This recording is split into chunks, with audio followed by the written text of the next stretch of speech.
ディアベルゼが目を開くと、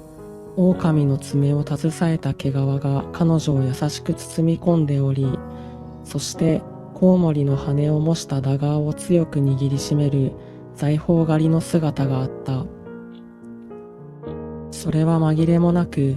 アステーレだった。時には喧嘩もしたけれど、それでも次の日には仲直りをして、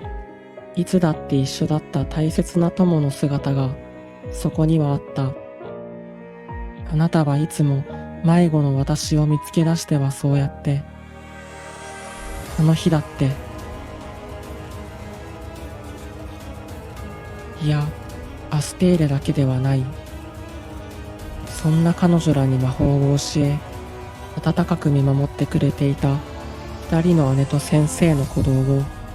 リゼットは確かに感じた。少女は大きな十字架を背負い、ゆっくりと立ち上がる。大切な家族と仲直りをして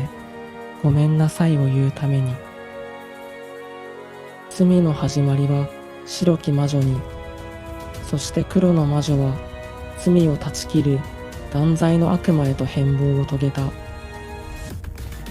今こそ真に裁かれる時。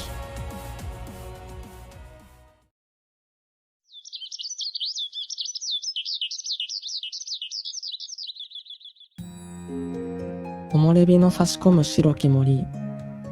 その大樹の傍らで仕掛け絵本を開く小さな竜がいました。その絵本のタイトルは白き森の魔女。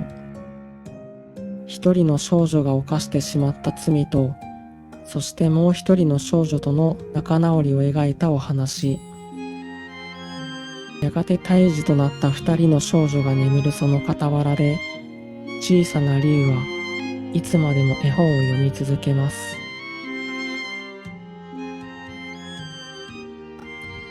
黒ずきんの目次へようこそ。診断アライアンスインサイトにて OCG12 期を飾った財宝ストーリーがついに完結です。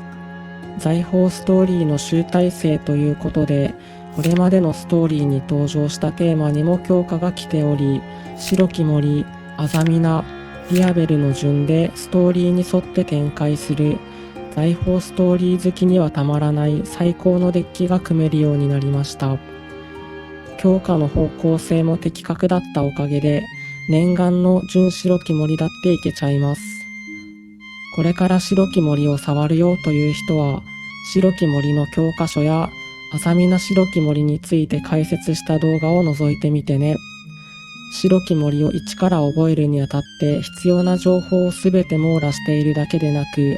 白き森がより楽しくなる一冊となっています。目次です。3章立てとおまけの構成にてお送りします。タイムテーブルは動画説明欄から。チャンネル登録、高評価よろしくお願いします。第1章新規の紹介。今回登場した白き森新規自体は3枚ですが、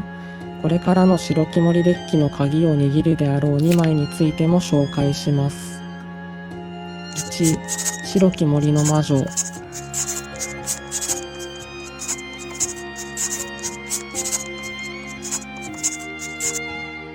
スネークアイの元ネタである蛇の女王エグレの顛末を踏まえると、ディアベルスター、ディアベルゼラは木になったと推測できますが、真相やいかに。イラストでは大樹の傍らで、スネークアイズポプルスが本を読んでおり、そのタイトルが白き森での異変を記した白き森の魔女だった場合、これまでに登場した白き森魔法罠は本の挿絵だったのかもしれません。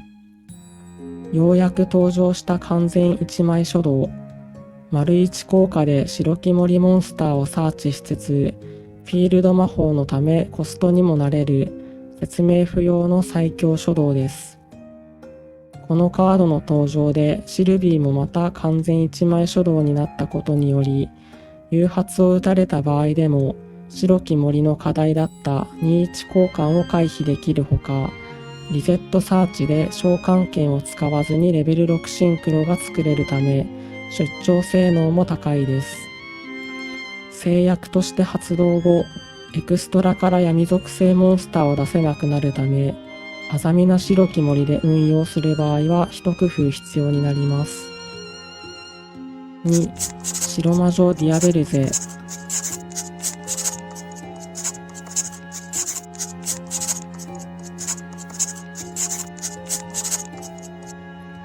罪の始まりとなった現在のディアベルゼは白魔女となり、黒魔女は罪を断ち切る断罪のディアベルスターへと変貌を遂げました。基本は展開途中で白き森の魔女やリゼットからサーチすることになり、丸1効果で魔法罠をコストに手札から SS し、丸2効果で着地時に財宝またはディアベルカードを墓地へ送ります。純白き森では、まどろみの財宝モーリアンを送ることで一妨害作れ、ディアベルギミックを組み込む場合は、カースオブディアベル、イリアスディアベルと経由することで、召喚剣を使わずに1枚から自身と断罪のディアベルスターを並べることができます。非チューナーが不足しがちだった白き森的には、能動的に SS できて手数になれるいい新規で、これから紹介する3枚のカードと合わせて、赤木流経由でコズミックブレイザードラゴンを出力できるようにもなりました。3、断罪のディアベルスター。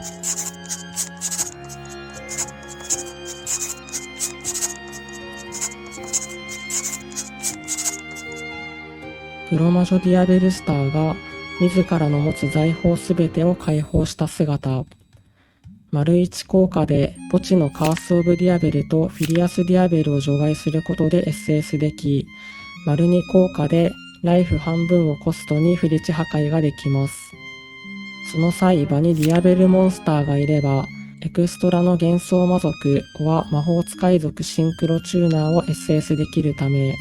一妨害しつつ魔導シルリアか次に紹介する白き森の原用を SS します。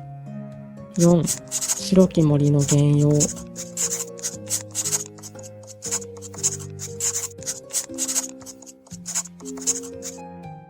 スネークアイズポプルスがスネークアイズエグゼキュートドラゴンへと進化する途中のトランセル。丸1効果で SS 時に墓地の白き森モンスター2体を永続魔法化し、次ターンの白き森展開の魔法罠コストの確保や、スネークアイズダムドドラゴン、マギストスコロゾなどの素材に使えます。丸2効果はアクセルシンクロ効果、断罪のディアベルスターと合わせて、赤き竜や進化形態のスネークアイズエグゼキュートドラゴンをシンクロ召喚します。5、スネークアイズエグゼキュートドラゴン。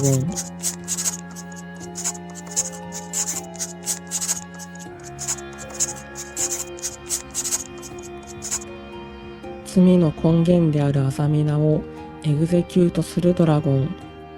丸1効果でフリーチェーンで墓地のモンスターを永続魔法化できる汎用レベル12シンクロ。丸2効果により後手での盤面処理性能も高いです。一部省略しましたが、以上が新規カードの紹介です。新規カードについての理解をなんとなく深めたところで、実際の展開を見ていきましょう。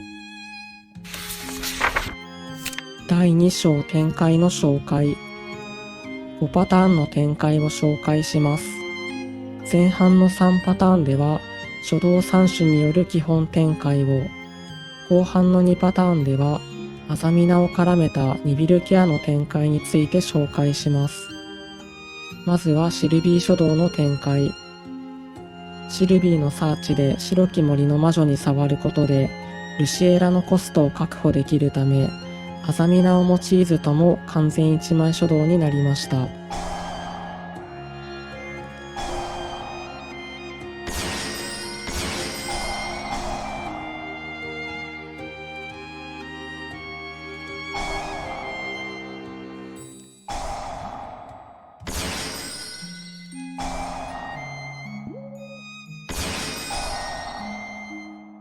ローマディアベルをシンクロ召喚したら、ここからは新規ディアベルカードたちを取り入れた展開です。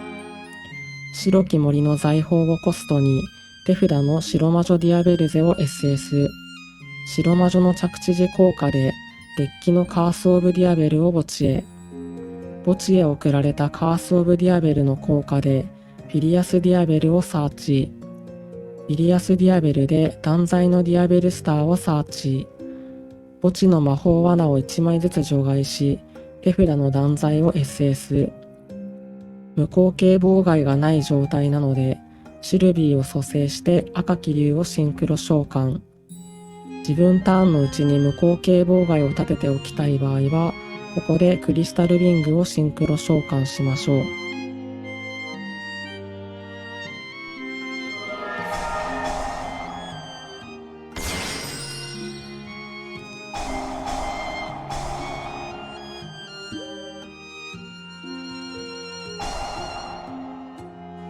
相手の場にカードが出てきたら断罪で破壊し、白き森の原用を SS。原用の SS は断罪の他にディアベルモンスターがいる場合のみ可能なので、ローマディアベルを融合素材にする前に出力しておきましょう。原用の SS 時効果で墓地の白き森モンスター2体を永続魔法化し、ブリチェ効果でスネークアイズエグゼキュートドラゴンをシンクロ召喚。赤き竜でコズミックブレイザードラゴンをシンクロ召喚。白き森の財宝で効果使用後のヨーマディアベルを素材にシルビアを融合召喚。最終盤面はシルビア、コズミック、エグゼキュートドラゴンプラス断罪、マローシルビアによる警護妨害。続いて白き森の魔女書道の展開。書道の動き以外はシルビー書道同様の展開です。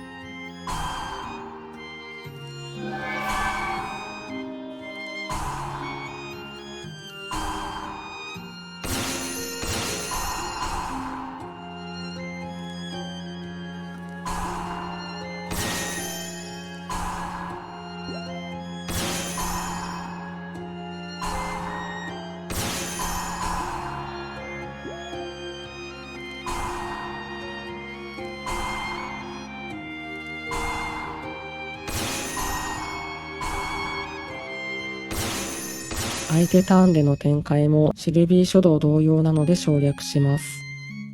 最終盤面はシルビア、コズミック、エグゼキュートドラゴンプラス断罪、マローシルビアによる警護妨害。最後にリゼットプラス魔法罠コスト書道の展開。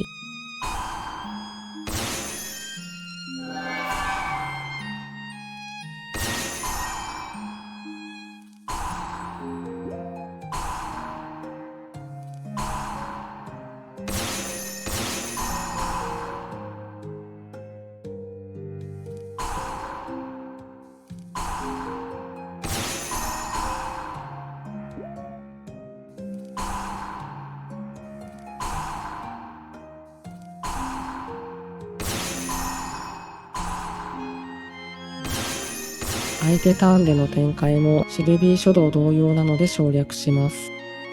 最終盤面はシルビア、コズミック、エグゼキュートドラゴンプラス断罪、マローシルビアによる警護妨害。リゼット書道では事前に魔法罠をコストにしているため、最終盤面に白き森の魔女を残すことができ、白き森モンスターに戦闘破壊耐性を付与できます。以上が書道3種による基本展開となります。ここからはアザミナを絡めたニビルケアの展開について紹介します。まずは先ほど同様、リゼットプラス魔法罠コスト書道の展開。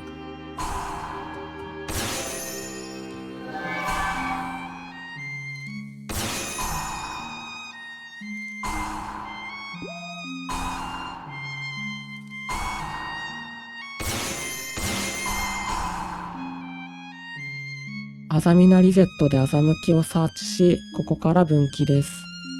アザミナ展開がわからないよという方は、以前アップしたアザミナ白き森の動画を参照してください。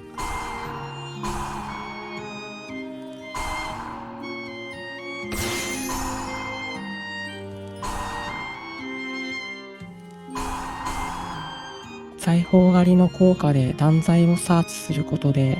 裁縫狩りと断材を素材に、レイ・アザミナを融合召喚できるみたいです。本動画には反映できておりませんが、後ほど投稿予定のショート動画などでご確認いただければと思います。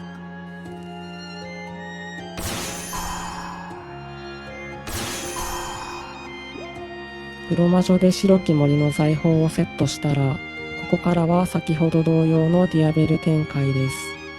展開ルートの中に財宝ストーリーの時系列がしっかり反映されています。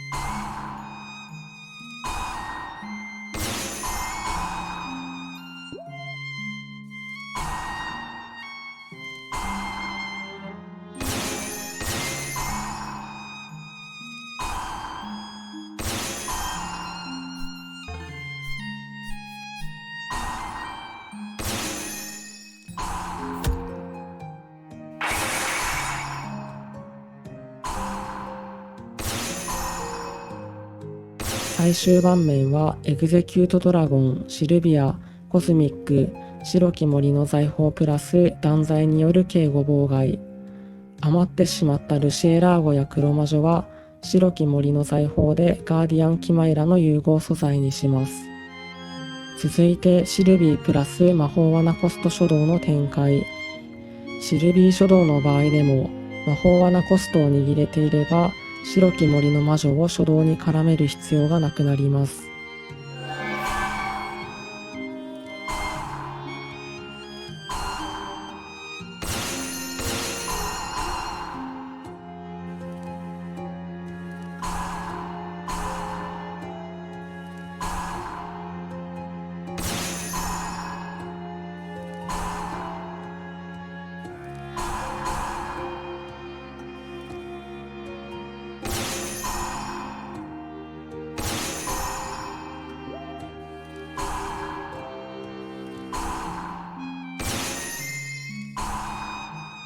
ローマディアベルを経由していない都合上、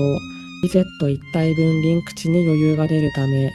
リゼット書道で持て余していたルシエラーゴと合わせて、影帽子トップハットヘアをリンク召喚し、エンジェルスタチューアズルーンをセット。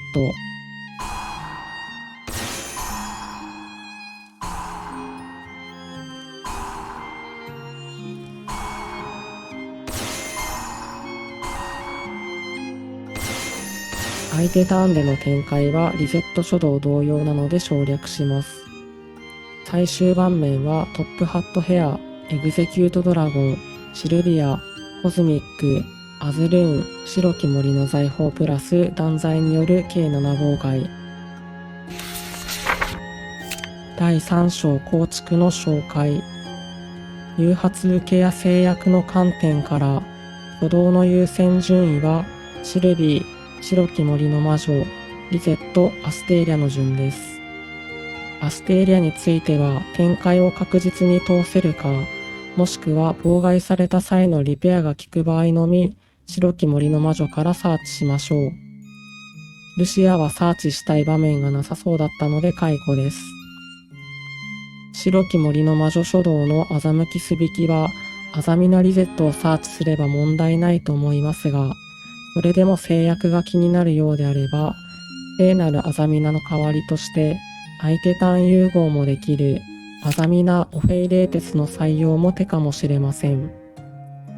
ディアベルギミックはノイズがやや多めなのがネック。白魔女は単体書道になりますが、フィリアス・ディアベル書道でフィリアスから白魔女をサーチしてしまうと、カース・オブ・ディアベルのサーチ先がなくなってしまいます。SS に魔法罠コストの両方を要求する断罪のすべきも弱いです。登場時は準構築など夢のまた夢だった白き森ですが、今であれば準構築でもしっかり強そうなので、白魔女ディアベルゼのみの採用も全然ありです。準構築の基本展開とデッキレシピはこの後簡単に紹介します。一方、白き森の魔女の登場により、泥場受けがさらに悪化したため、泥場を意識する場合は、デモンスミス出張か、最低でもトップハットヘアは採用したいところです。デモン・スミス出張の概要については、先日アップしたデモン・スミス・オルフェゴールの動画で紹介しております。その他には展開の中でお話ししたように無口径妨害が立ちづらいので、余裕がある際のサーチ先として悪魔が少し欲しいです。エクストラ枠は比較的余裕があります。入れ替え候補としては、バロネス、サイコエンドパニッシャー、赤き竜、コズミックあたりでしょうか。パニッシャーはアザミナ展開で黒魔女が盤面に残る都合上、原用と合わせてシンクロ召喚でき、また断罪でライフが半分になっているため、攻撃力7500の完全耐性持ちが誕生するというすり身一押しのカードです。第 3.5 章、純白き森の紹介。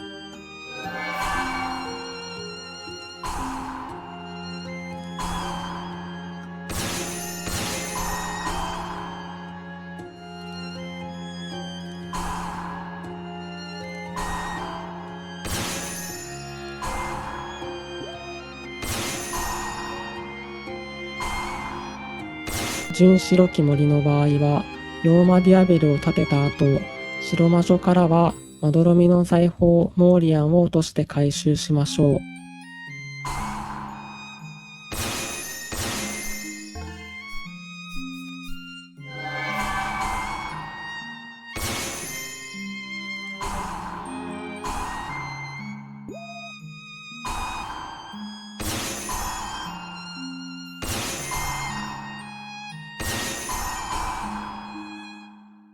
最終盤面はコズミック、エグゼキュートドラゴン、白き森の財宝、モーリアンの計4妨害。デッキレシピはこんな感じです。ノイズが減ったおかげで汎用枠に割くことができるようになり、コンパクトな構築にまとまりました。白き森についての動画は今回で一区切りになると思います。この1年間、YouTube を頑張ろうと思うきっかけを与えてくれた白き森というテーマと、いつも黒ずきんの目次を開いてくれているみんなへ、ありがとう。それでは次回の黒ずきんの目次でお会いしましょう。